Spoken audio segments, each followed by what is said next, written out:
स्वागत है आप सभी का। आप देख रहे हैं एनएमएफ न्यूज, आपके साथ मैं हूं नमता चौधरी। सोचिए आप वृंदावन में हो, बांके बिहारी के दर्शन कर रहे हो और अचानक से 150 से ज्यादा कमांडोज पूरे मंदिर को घेर ले। आप क्या सोचेंगे कि शायद कुछ बड़ा हो गया है जिसकी वजह से इन कमांडोज को यहां पर बुलाया गया है। ऐसा ही नजारा बीते दिन एक बार देखने को मिला जब 150 से ज्यादा एनएसजी कमांडोज ने बांके बिहारी मंदिर को घेर लिया। खबर मिली कि केंद्रीय गृह मंत्री अमित शाह मथुरा आने वाले हैं और ऐसे में उनकी सुरक्षा को देखते हुए ये कदम उठाया गया। लेकिन प्रैक्टिस ये जो की गई, इसका उद्देश्य क्या था, ये आज हम आपको इस वीडियो में बताएंगे। सबसे पहले तो वीडियो की शुरुआत करूं उससे पहले आपको बता दूं, घबराने की कोई बात नहीं है, क्योंकि ये सिर्फ एक मॉक ड्रिल थी। ये सिर्फ एक प्रैक्टिस भर था कि अगर कोई भी अप्रिय घटना को अंजाम देने की कोशिश करता है तो उससे कैसे हमारे जवान आम जनता को, श्रद्धालुओं को बचा सकते हैं। मथुरा से जब इस तरह की खबर सामने आई तो इसकी चर्चा पूरे उत्तर प्रदेश में हुई, क्योंकि जिस तरीके से पूरी मॉक ड्रिल को अंजाम दिया गया और ये मैसेज देने की कोशिश की गई कि घबराने की कोई बात नहीं है, किसी भी परिस्थिति में उसने लोगों को चैन की सांस लेने का मौका दिया। अक्सर ऐसा होता है कि जिस तरीके से बांके बिहारी में जबरदस्त भीड़ होती है, वृंदावन में भीड़ होती है, तो अक्सर श्रद्धालु कई बार इस पॉइंट को उठाते हैं कि अगर यहाँ पर भगवान ना करे कुछ ऐसा हो जाए तो कैसे कंट्रोल होगा। वही मॉक ड्रिल यहाँ पर ऑर्गेनाइज की गई थी।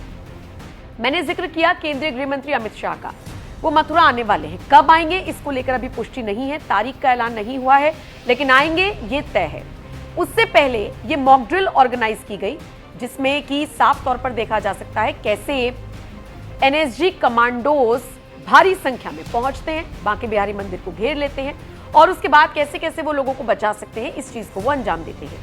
अच्छा, इसी तरीके की एक मॉक ड्रिल कुछ वक्त पहले हमने माघ मेले में देखी थी और आप जानते ही हैं जिस तरीके से माघ मेले का आयोजन हो रहा है, वहां पर भी इसी तरीके से मॉक ड्रिल की गई थी और ये संदेश देने की कोशिश की गई थी कि अगर इस मेले में कोई अप्रिय घटना होती है या भगवान ना करे आग लगती है तो कैसे उस पर कंट्रोल पाया जा सकता है। ये सारी चीजें इसलिए होती हैं ताकि देखिए एक तो प्रैक्टिस रहे, एक आम जनता के बीच संदेश आए और हम कितने ज्यादा एडवांस्ड हैं ये हमें भी पता चले और सामने वाले को भी।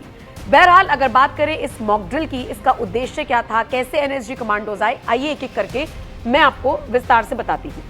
एनएसजी कमांडोज ने मंदिर को चारों तरफ से घेरा, कोने कोने की तलाशी ली गई, इलाके की लाइट काट दी गई, आने जाने वाले लोगों से पूछताछ की गई, संदिग्धों को पकड़ा गया, आईईडी ब्लास्ट होने पर तत्काल कैसे राहत पहुंचाई जाए इसकी प्रैक्टिस कराई गई, फायर ब्रिगेड और एम्बुलेंस को फोन कर बांके बिहारी मंदिर में ब्लैकआउट की जानकारी दी गई और फायर ब्रिगेड की टीम एम्बुलेंस कितनी देर में पहुंची इसका आंकलन किया गया। रिजल्ट निकला 10 मिनट में पहुंच गई। स्ट्रेचर से एक घायल व्यक्ति को एम्बुलेंस तक लाया गया। 6 घंटे तक यह ऑपरेशन चला जिसकी तस्वीरें इस वक्त आप अपनी स्क्रीन पर देख रही हैं। हालांकि इन 6 घंटे मंदिर परिसर में गहमा गहमी बनी रही। स्टार्टिंग में लोगों को समझ में नहीं आया। सोचिए 10 बजे रात को बांके बिहारी मंदिर में ब्लैकआउट होता है। एनएसजी की टीम 15 गाड़ियों से बांके बिहारी मंदिर पहुंचती है। फिर आतंकी हमले का सीन रिक्रिएट किया जाता है और मंदिर में हर संदिग्ध चीज की तलाशी ली जाती है। कौन कौन इसमें शामिल था? एनएसजी, नेशनल सिक्योरिटी गार्ड के कमांडोज, एटीएस यानी anti terrorism squad, UP police और पीएसी के जवान, स्थानीय प्रशासन और बम निरोधक दस्ता। ड्रिल के प्रमुख बिंदु क्या थे? देर रात से लेकर सुबह के बीच भीड़ कम होने पर इसे ऑर्गेनाइज किया गया। 150 से ज्यादा हथियारों से लैस कमांडोज को उतारा गया। मंदिर परिसर, संकरी गलियां और आसपास की छतों पर यह नजारा देखने को मिला। मॉक ड्रिल का उद्देश्य यह था कि मंदिर की सुरक्षा व्यवस्था को परखा जाए, आपातकालीन स्थिति में रिस्पांस टाइम को चेक करना, सुरक्षा एजेंसियों के बीच आपसी तालमेल को बेहतर बनाना।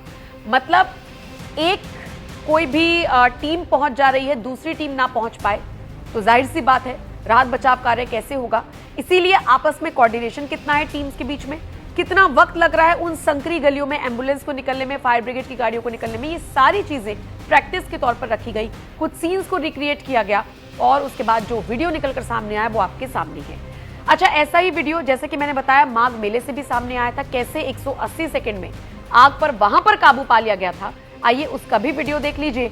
और फिर इस तरीके से जब ये प्रैक्टिस होती है, मॉक ड्रिल्स होती हैं, ये संदेश देने की कोशिश की जाती है सुरक्षा के लिहाज से आम जनता को कि आप सुरक्षित हैं, आप पूरे देश में कहीं भी घूम सकते हैं, आप सुरक्षित हैं, तो निश्चित तौर पर ये काफी ज्यादा मायने रखता है। आपके हवाले ये वीडियो, ये दोनों खबरें कमेंट सेक्शन में बताइएगा जरूर आपका इस पर क्या कहना है। बाकी आप हमारी वेबसाइट पर भी जा सकते हैं हमारे बाकी के प्लेटफॉर्म जैसे कि इंस्टाग्राम, फेसबुक और एक्स हैंडल पर जाकर भी आप अपडेट्स ले सकते हैं।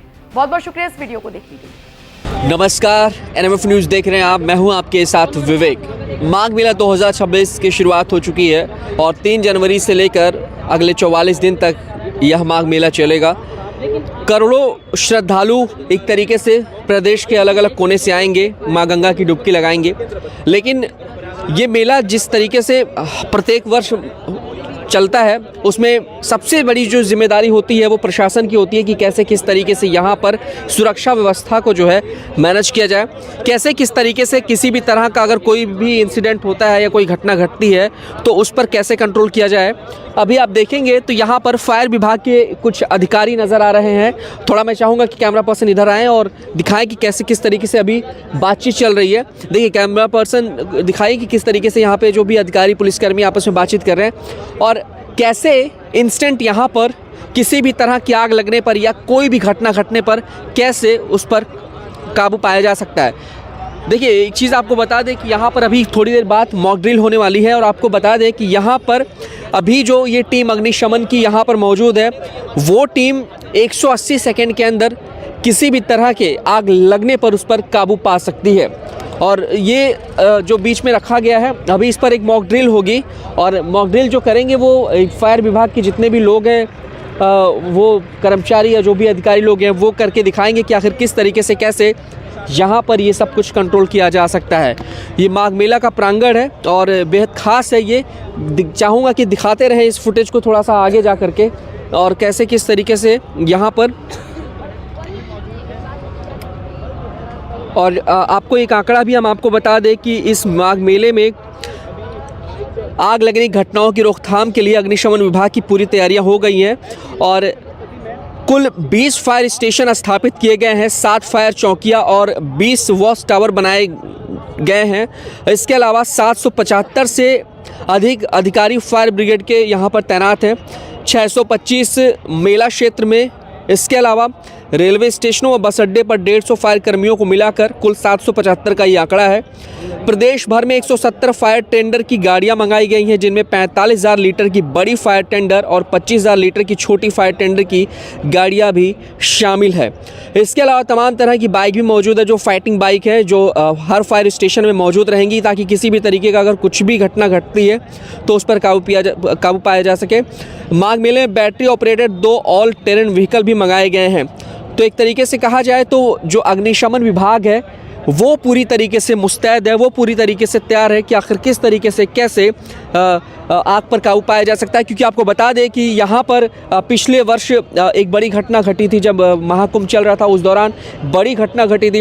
हालांकि अच्छी बात ये रही थी कि उसमें किसी भी तरह की जनहानि नहीं हुई थी और हालांकि थोड़े बहुत नुकसान हुए थे, लेकिन कोई भी व्यक्ति उसमें जो है वो डेथ नहीं पाया गया था, किसी की मृत्यु नहीं हुई थी। यही वजह रहा कि महाकुंभ की जो सफलता है, जिसमें करीब 65 करोड़ से ज़्यादा श्रद्धालुओं ने डुबकी लगाई, महाकुंभ में आए, एक रिकॉर्ड स्थापित हुआ, एक इतिहास बना। अब ऐसे में माघ मेले की शुरुआत जो है जिस तरीके से हुई है वो बेहद अहम है।